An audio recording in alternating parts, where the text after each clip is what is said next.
They're like schizophrenic by the end of the news, aren't they? No wonder they snap when they start talking to the weatherman. You've noticed it. It's everywhere. They go to some fantasy land when they start talking to the weatherman. And now let's go to Johnny with the weather. Johnny, when are you going to stop this rain and bring us some sunshine?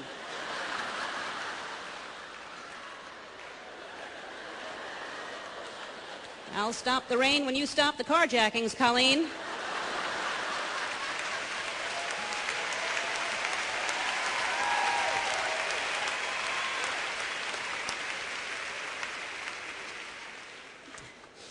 The weather is actually the happiest part of the news because at some point you're going to hear something positive. You're going to hear it's a beautiful day or it's going to be a beautiful day.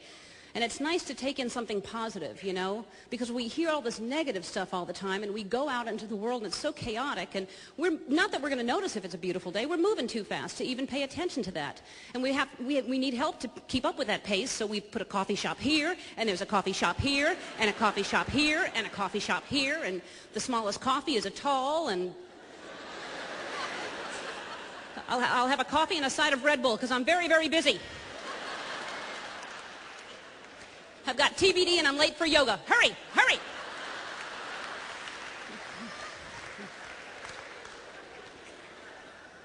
That we're trying to even do yoga is a joke, isn't it? I mean, we're paying for silence. That's what we're doing with that time. We're paying for silence. I was in yoga the other day and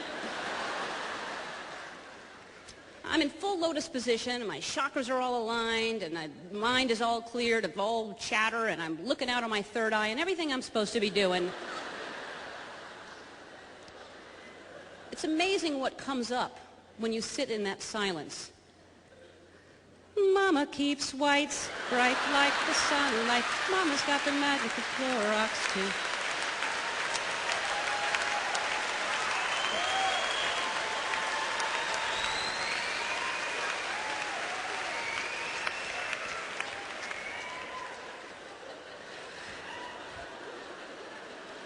Can't stop that song.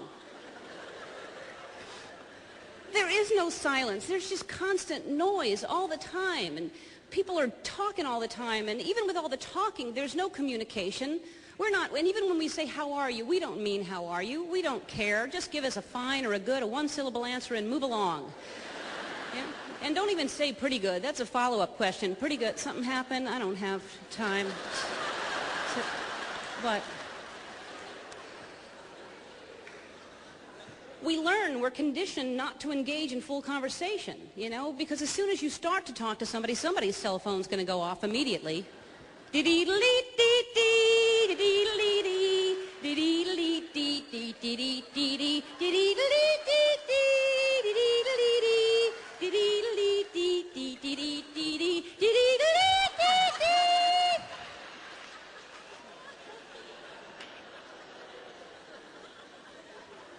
Thank God they got rid of those obnoxious rings, huh? And we certainly don't have full conversations on cell phones, you know. Usually the reception is so bad, but it's only bad on your side. The person talking to you has no clue. They're just rambling on and on. You've got your finger jammed in your ear. You're shushing people on the street. You're ducked behind a dumpster so you can hear about your friend's new haircut. What about the bangs? Are they shorter? Are the bangs shorter? The bangs!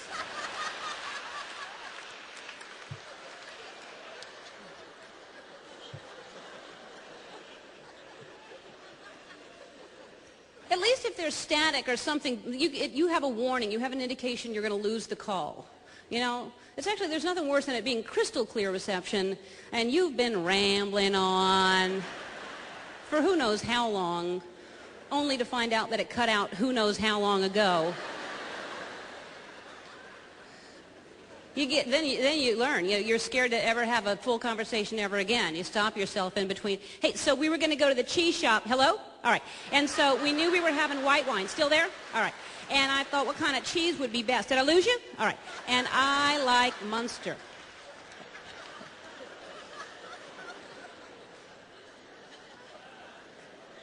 Even if you're on a phone, at home, you're going to be interrupted by something, by call waiting usually. which was invented as a convenience, but it's really turned into a mini People's Choice Awards, hasn't it?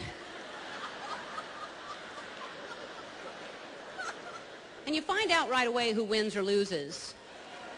You're having a pleasant conversation with what you think is a good friend.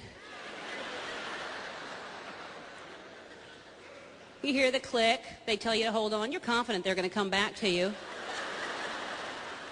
And then they come back and they say, I've got to take this other call. You know what that means? They just said to the other person, let me get rid of this other call.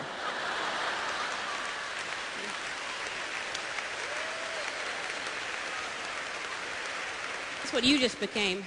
You don't have to get the call wait. You can let it go to voicemail. That's why we have voicemail, to catch those calls that we miss. The voicemail that I like the best is the one where you insert your name into it and then you end up sounding more like a robot than the robot. Your call has been forwarded to an automatic voice message system. Ellen is not available.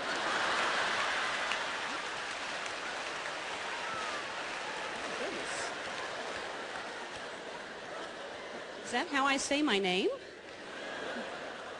Yeah, I'd like to make reservations for dinner. There's 4 of us, and the name is Ellen. Oh.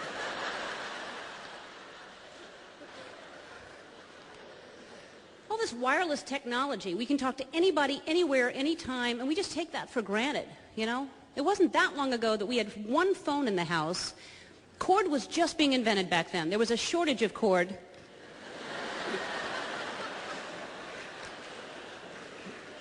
Maybe you had a foot or two from the wall to the phone. Back then when you said you were on the phone, you were on the phone. Then the kitchen wall phone came along, kind of an avocado or a mustard green, usually that, a groovy color. There was a lot of cord. There was that 90-foot cord between the receipt. You could just walk all over the house talking on the phone. Clearing tables, wrapping around the dog. So that by the time you hung up that phone, it just became this giant ball of cord confusion right there. But what was fun is every so often you'd hold that cord and let the phone spin and find itself back again.